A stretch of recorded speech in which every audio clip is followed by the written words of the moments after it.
Subscribe VNS top 10 headlines के प्रायोजक हैं इंदिरा डायग्नोस्टिक सेंटर, अखरी बाईपास चौराहा, वाराणसी।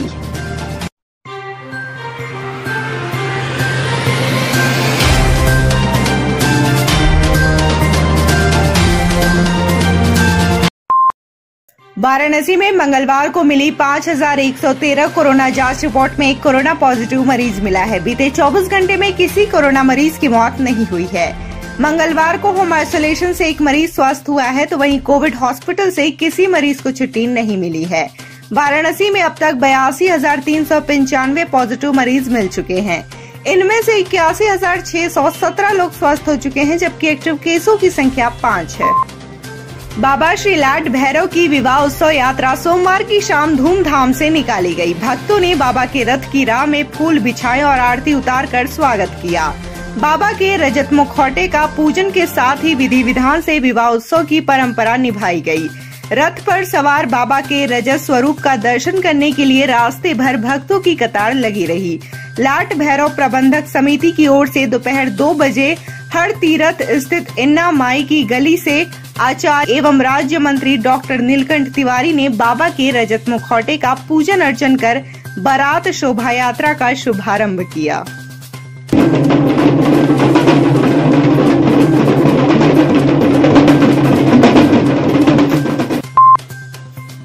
कैंट रेलवे स्टेशन की पूर्वी छोर पर रोडवेज के सामने टूटी हुई दीवार को हाल ही में रेलवे ने नए सिरे से बनवाया है।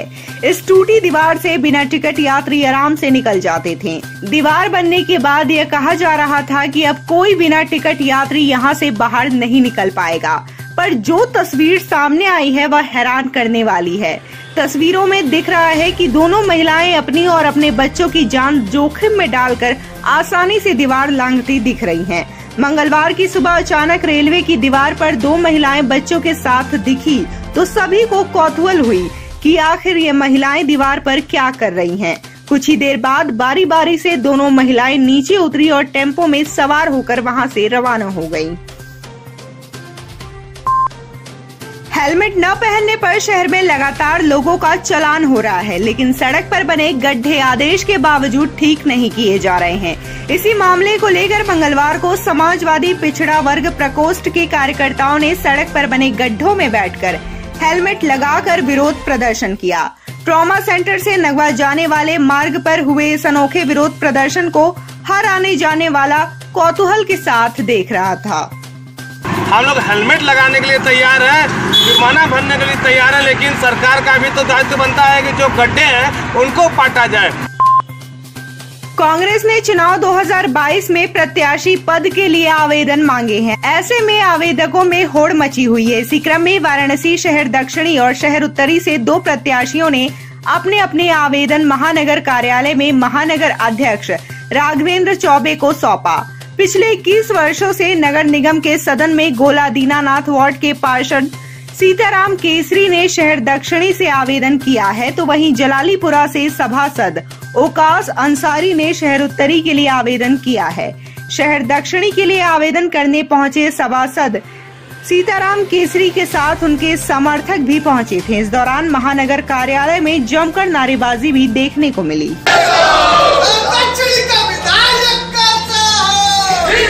सबसे बड़ी बात हमारे जो बुनकर समाज की जो उपेक्षा की जा रही है, उनकी कारोबार उनको जिस तरह से बदहाली है, कारोबार में बिजली के लिए समस्या है, और हमारे और भी समाज के लोग जिस तरह से नई नई कॉलोनियाँ बनी हैं उसमें तो विकास नहीं हुए हैं।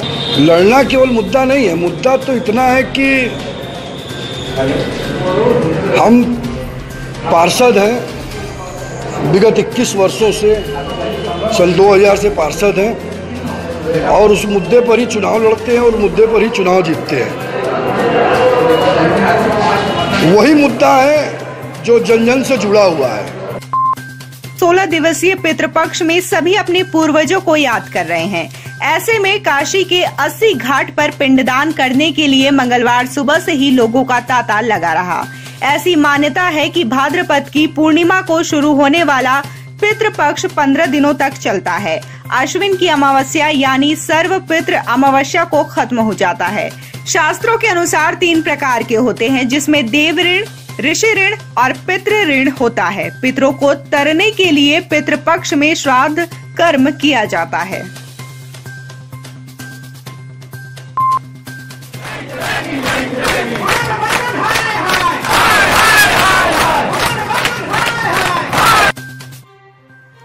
अवर अभियंताओं और प्रोन्नत अभियंताओं की मांगों और समस्याओं का निराकरण न होने के दृष्टिगत राज्य विद्युत परिषद जूनियर इंजीनियर संगठन ने मंगलवार से आंदोलन शुरू कर दिया है।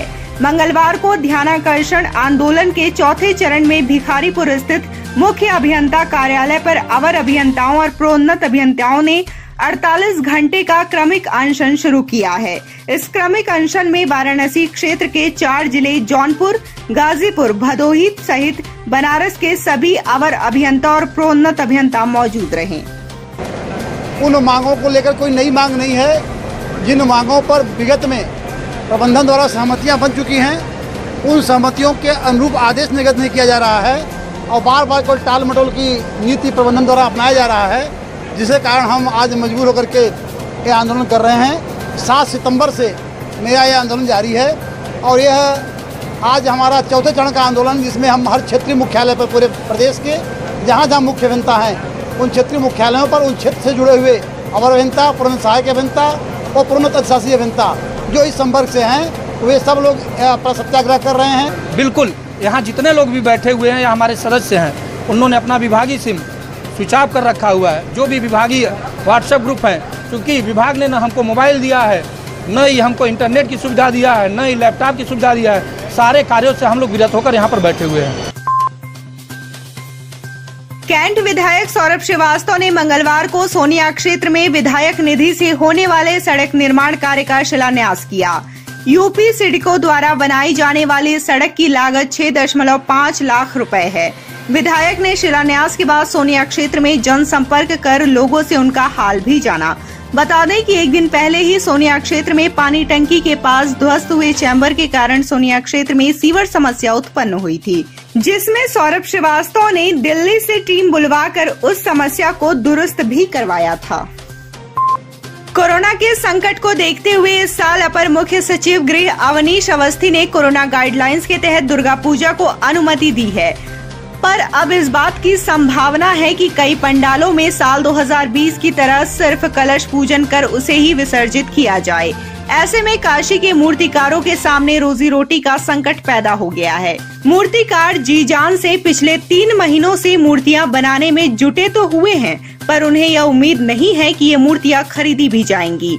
मूर्तिकार चितरंजन ने बताया कि कुछ वर्षों पहले गंगा निर्मलीकरण को लेकर आए कोर्ट के फैसले के बाद गंगा में मूर्ति का विसर्जन बंद कर दिया गया। इसके बाद से मूर्तियों का ऑर्डर कम हो गया। पहले हम 60 से 70 मूर्तियां बनाया करते थे, लेकिन अब यह संख्या 10 से 20 में सिमट गई है। दिक्कत हुआ ये सब मूर्ति बांधने के 7-8 महीना टाइम लग जाता, और इतना जल्दी डिक्लेयर करें तो कैसे कहाँ से क्या फिनिश करेंगे, पहले बताइए। इसके लिए तो दिक्कत हो जाएगा हम लोग को। था ठीक ही, उसके बाद गंगा जी भाषण सबसे बंद हो गया, तब से तो और हम लोग को मन ये हो गया, आदमी का मन टूट गया जी। गंगा से भाषण बंद हो गया, मूर्ति कहाँ भाए, क्या करे तो टूट गया। फिर एक कोरोना वजह से और हम लोग को दिक्कत हो गया। 2 साल से तो और परेशानी है। बनारस के लोगों के लिए राहत की खबर है। शहर व ग्रामीण क्षेत्रों में पिछले 2 दिनों से कोई भी एलाइजा पॉजिटिव यानी डेंगू का पॉजिटिव मरीज नहीं मिला है। इस बात की जानकारी मुख्य चिकित्सा अधिकारी डॉक्टर वीबी सिंह ने दी है। डॉक्टर वीबी सिंह ने बताया कि पिछले 1 माह से लगातार एंटी लार्वा और फॉगिंग की वजह से डेंगू पर प्रभावी नियंत्रण हो सका है। सीएमओ डॉक्टर वीबी सिंह ने बताया कि वाराणसी में नगर निगम और ग्रामीण क्षेत्र के लिए नगर पंचायतों से संपर्क कर हमारी टीम प्रभावी कार्रवाई डेंगू की रोकथाम के लिए कर रही है। ग्रामीण क्षेत्रों में एंटी लार्वल स्प्रे की 712 टीमें काम कर रही हैं।